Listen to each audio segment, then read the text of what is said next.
آپ کو کسی سے کتنا بھی پیار ہو، کتنی بھی بڑی شان والا آدمی ہو، کتنا ہی بڑا بزرگ ہو، اس بزرگ سے پیار کرو گے نا.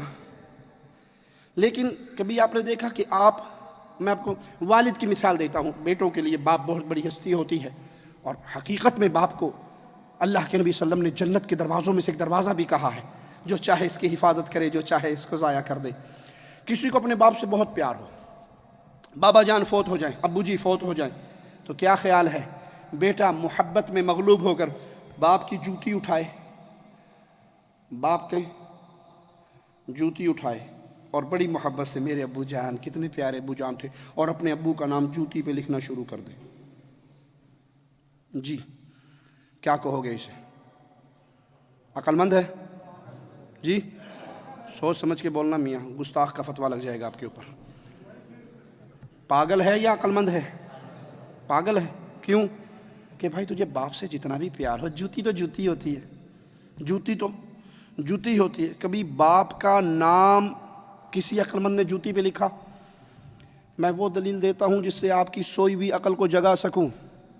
اچھا ماں سے آپ کو بڑا پیار، اور آپ پیار کے ہاتھوں مجبور اور مغلوب ہو کر ماں فوت ہو گئی، ماں ہے نہیں، ماں کی جوتی مل گئی، اور آپ پیاری امی جان، اور اس کا نام آپ جوتی پہ لکھ کے اپنے سینے سے لگا لیں. لوگ آپ کو پاگل کہیں گے یا عقل مند؟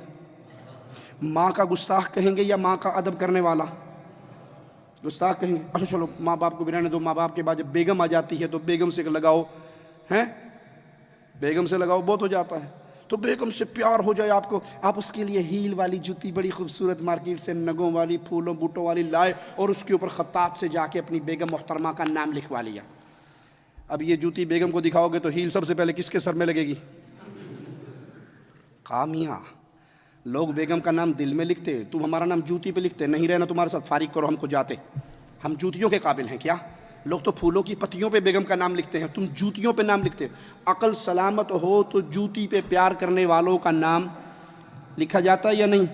یہ ساری عام مثالیں دے کر میں آپ کو ایک بہت بڑی گستاخی کی طرف لے جانا چاہتا ہوں. یہ ربیع الاول کا مہینہ چل رہا ہے، بدعت کرنے والے بدعت کر رہے ہیں، گناہ کرنے والے گناہ کر رہے ہیں، ظلم کرنے والے ظلم کر رہے ہیں.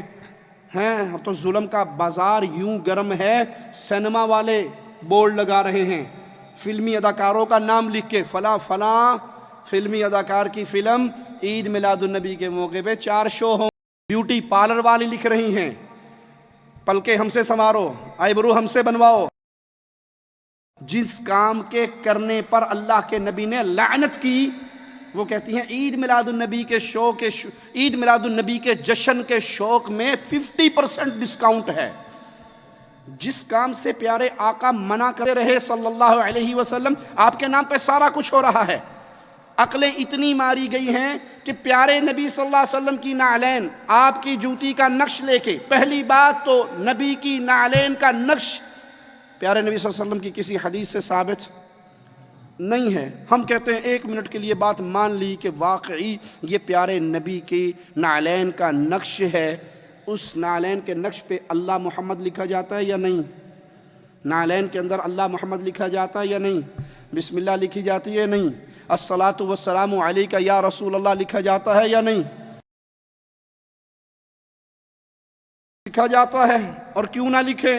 قادری صاحب سے کسی نے سوال کیا، قادری صاحب نعلین کے اوپر یہ لکھنا، کہا کوئی حرج نہیں ہے، لکھا جا سکتا ہے. نعل پاک پر محمد لکھا ہوا ہے تو اس میں کوئی شرعن حرج نہیں ہے.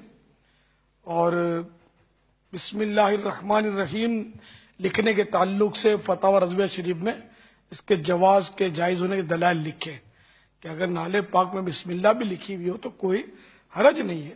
ہم کہتے ہیں پھر آج سے ایک جوتی لے لو جو قادری صاحب کے قدموں میں ہے، اور اس پہ قادری صاحب کی تصویر بنا کے لگا دو ساری دنیا میں.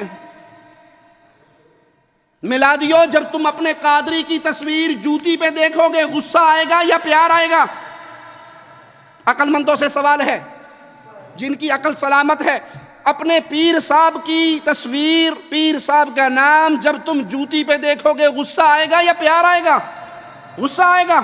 کہو گے ہمارے بابا کی توہین ہو گئی، ہمارے پاپا کی توہین ہو گئی. ارے ظالموں، شرک نے تمہیں کتنا اندھا کر دیا، تم محمد کریم کا نام پیارے نبی کی نالین پہ لکھتے ہو، اس سے بڑی بھی کوئی گستاخی ہوگی؟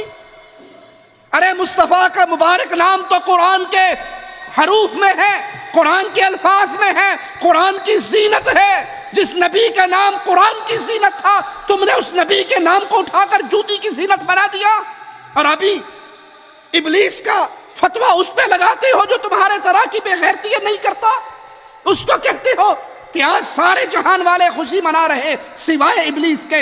ابلیس نبی کی وفات پہ خوش ہوتا ہے، ابو بکر غمگین ہے، عمر غمگین ہے، عثمان غمگین ہے، علی غمگین ہے، حسن غم میں ہے، حسین غم میں ہے، عائشہ غم میں ہے، حفصہ غم میں ہے، بلال غم میں ہے، فاطمہ غم میں ہے۔ فاطمہ کہہ رہی ہے، فاطمہ تو زہرا آواز لگا رہی ہے، جو غم بابا کی وفات سے میرے دل پہ ٹوٹا ہے، سورج پہ ٹوٹتا سورج اندھا ہو جاتا، پہاڑوں پہ ٹوٹتا پہاڑ ریزہ ریزہ ہو جاتے، چاند پہ ٹوٹتا چاند کی روشنی ختم ہو جاتی، جو غم فاطمہ پہ ٹوٹا۔ تمہاری شرک کرنے کی وجہ سے عقلیں ایسے ماری گئی۔ ارے نبی صلی اللہ علیہ وسلم کی جوتی پہ گندگی لگتی تھی یا نہیں؟ حدیث یاد ہے آپ کو؟ پیارے نبی نماز پڑھا رہے تھے، دوران نماز اپنی جوتی اتار دی تھی، صحابہ نے سب نے اتار دی تھی۔ آپ نے پوچھا میرے صحابہ تم نے کیوں اتاری؟ کہا اللہ کے نبی صلی اللہ علیہ وسلم آپ نے جو اتاری۔ کہا مجھے تو جبرائیل نے آ کے خبر دی تھی، مجھے جبرائیل نے آ کے خبر دی تھی کہ آپ کی جوتی کے نیچے گندگی لگی ہے، میں نے تو اس لیے اتاری۔